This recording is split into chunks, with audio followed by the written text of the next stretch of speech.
We've got Venom 35 this week, which is the prelude to Venom War. Because Blood Hunt's almost over, we've got to start another event that's going to last 40 issues or so. I had checked out of Al Ewing and Ram V's Venom. Eventually, Ram V got replaced by Torn Grunbeck. Have checked it out a couple of times here and there over the last year.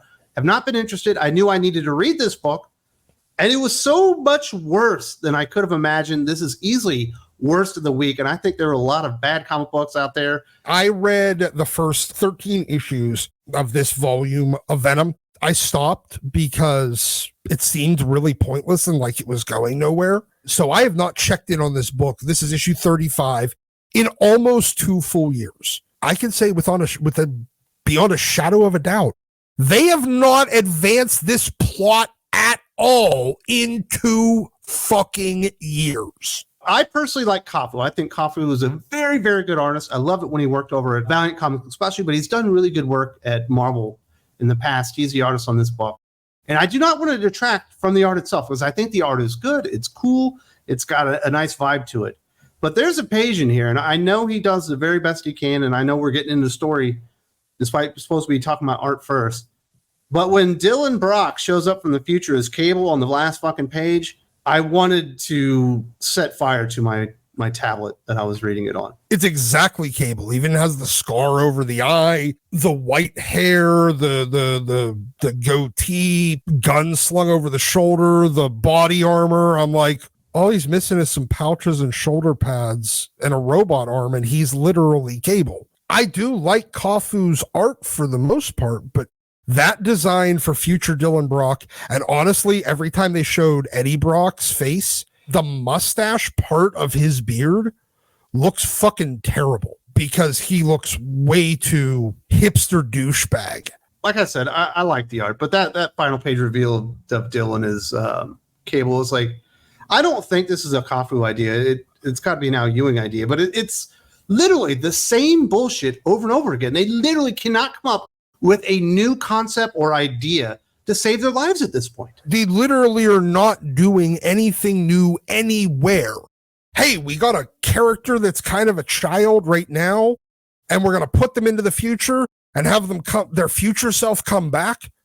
What are they going to look like, Cable? We're going to have Eddie Brock all over the timeline and different versions of Eddie and Venom from different eras of the future. You just turned Eddie Brock into Kang. I was so relieved when I started reading this book that I basically haven't read it in 2 years. What just a bunch of horseshit, especially when you get in here and it's like, oh, there's 4 different versions of Eddie Brock Venom. There's kind of one that's got a Venom tattoo on his chest. There's one that's got the weird things out of his head, like the dude that works for frickin' Thanos. There's one with tentacles. There's one that looks kind of like a Carnage. Yeah. And apparently one of them is real nefarious, and he wanted to create a Venom planet. And they've all seen the future and realized that they have to remove the Venom symbiote from Dylan, or things are going to go bad no matter what happens. In like the 2nd issue of this run, they spelled all this out. The whole thing about it being different Venoms from all throughout the timeline that are all brought into weird ultra future Venom Kang's garden that they can hang out in when I guess they're not going to do something. All of this has been spelled out. It was spelled out in like the first 6 issues of this run. We are now on issue 35. Nothing has happened. Dylan is still on the run like he was back then. The only difference is now he's died now.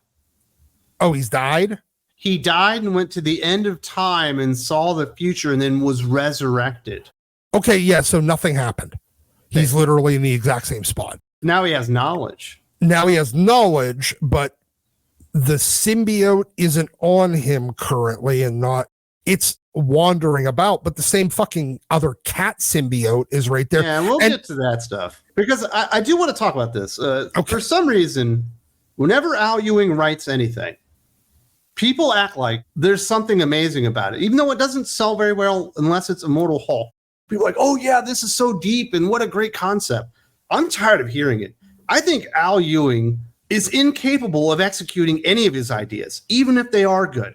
I think he's just an incompetent writer at this point. Honestly, there's only one thing that I liked him on. I liked him on the Ultimates. I thought it was well done. he did one thing that was all right, and everything else has just been middling to terrible. What did he do on X-Men? Nothing for like 4 years. He's as overrated as Tom King and a few other writers out there that people like to claim are really, really awesome. You mentioned Venom isn't with Dylan anymore. Obviously, Dylan died. Venom's still on Earth. And he's looking for the perfect form to bond with. He bonds with the mouse, and he's looking through trash cans, and he's judging people. You're not supposed to judge a book by its cover, but Venom's doing all that because he's super duper picky now and just won't bond with anybody. And it's like the most boring ass, stupid 6 pages I've ever seen. It actually brings up a very interesting point here. The whole thing with Venom and Eddie Brock in the future, that he needs to come back and bring all of these other Eddies from different points in the future timeline to separate Dylan from the Venom symbiote. He doesn't have to do anything. The Venom symbiote's already separate from fucking Dylan. All he has to do is just go back and be like, hey, by the way, if you bond with it again, the whole world will turn into Venom, and then it creates this terrible future. So let's just you not do that, be a kid again, and I'll be Venom again, and it'll be fine. No, they can't do that. No, that would make too much fucking sense, and it would actually resolve the same fucking story you've been telling for 3 years now. Ow. Hey, you just said, listen, dude, if you bond with that symbiote again, you're grounded.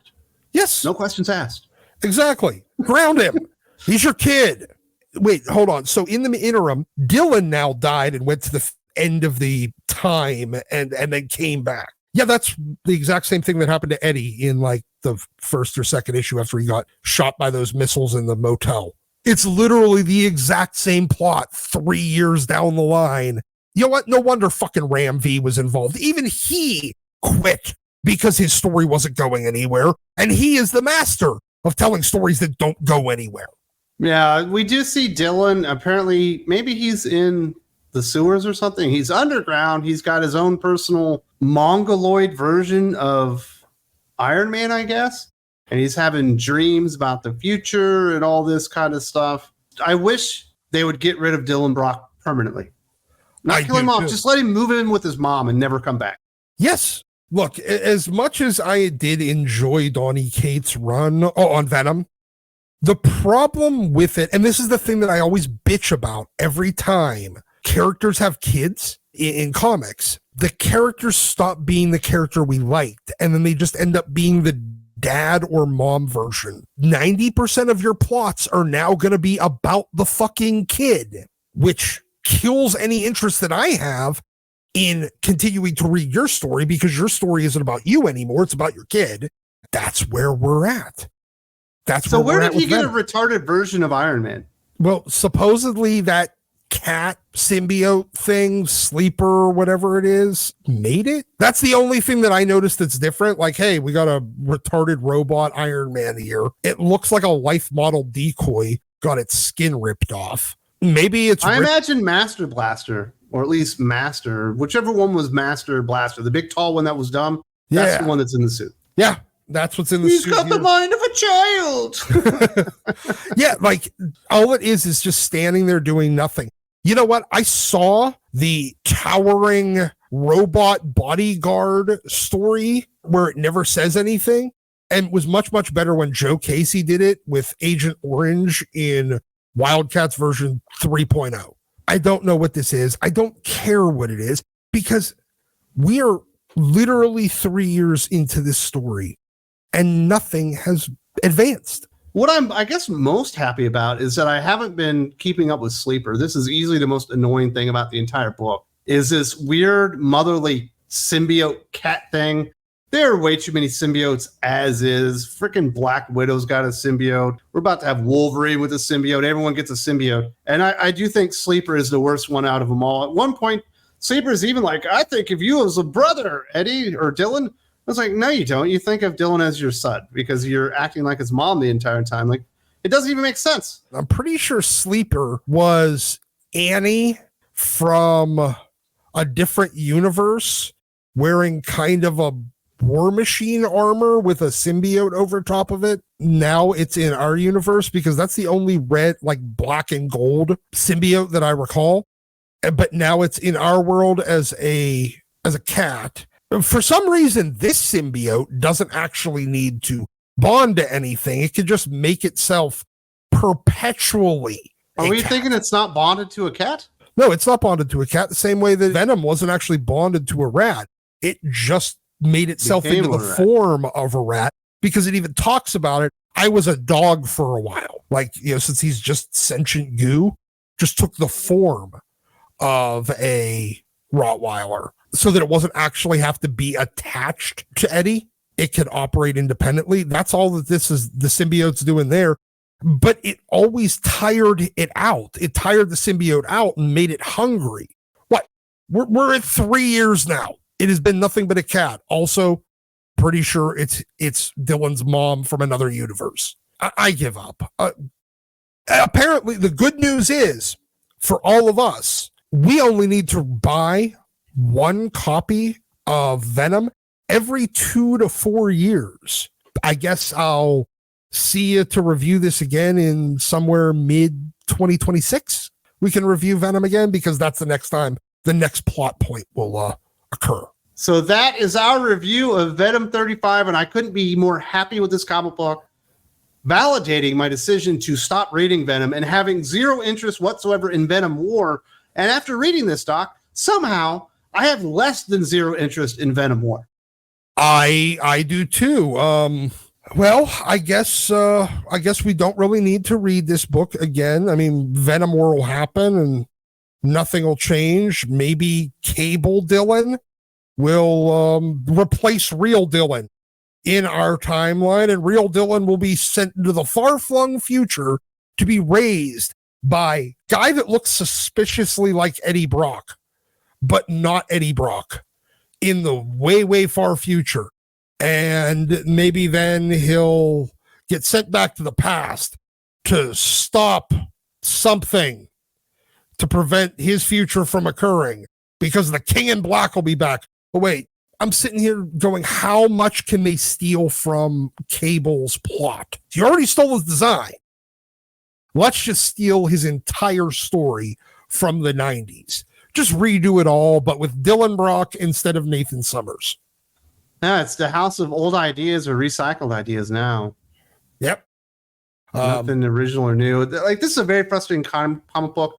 There's some bad books out this week. Like, I think Batman 150 was really, really bad. The Werewolf by Night Blood Hunt book was really bad. The art in the X-Men Blood Hunt Psylocke book is really good, but the story is really terrible. And I just thought Venom War, or Venom 35 Prelude to Venom War, took the cake by far with just being a frustrating read. It was just like, oh my goodness, it's ruining good art. It's wasting good art. And it's done nothing, and it's setting up something that just doesn't feel important or exciting or anywhere innovative or new or anything. And I despise this comic book. I'm giving it a -1 out of 5, a -2 out of 10. I fucking hate this book. I'm going to give it a -10 because I skipped 2 entire years of a comic book, and the plot is indistinguishable from where it was when I quit 2 years ago. The book has continued being published, so I guess I don't need to read it again until somewhere in the middle of 2026. That's when we can come back and review the next issue, because there might be another incremental plot advancement in next. Dylan died in the interim, and when you picked it back up 2 years later, you had no idea, because it didn't even affect the character. Nope, didn't affect him at all. He looks marginally older. He looks like he's like 14 now instead of like 10, but that could just be art. Yeah, I do appreciate Kafu, and I'm sorry you've been saddled with some just terrible projects over here at Marvel Comics, but that is our review of Venom 35. I say skip Venom War if you were planning on visiting that one or reading it. I do want to say thank you very much to Doc, and if you like Doc and Wes running all this stuff down, we do have a fully unedited version of this review up right now on Thinking Critical Patreon, along with our discussion about the X-Men preview comic book that came out this weekend as well. Not a whole lot of exciting stuff going on there, but what is exciting is Doc Unfiltered on Thinking Critical Patreon, and we will have the Q&A. There's a link in the video description